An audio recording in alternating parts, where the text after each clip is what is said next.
Hello বন্ধুরা, চলো রোজকার মতন দুপুরবেলা লাঞ্চ নিয়ে চলে এসেছি। কি কি রান্না করেছি তোমাদের দেখাই। এই যে গরম গরম ভাত করেছি, ধোঁয়া উঠছে ভাতের থেকে, দেখো। এই যে এই চচ্চড়িটা কালকের একটু আছে।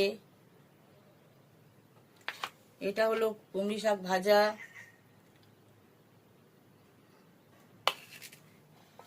এই দেখো লোটে মাছ দিয়ে আলু দিয়ে ঝাল করেছি।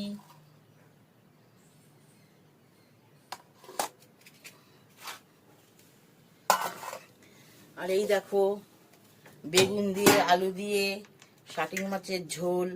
এই যে শাটিং মাছ বেগুন দিয়ে আলু দিয়ে।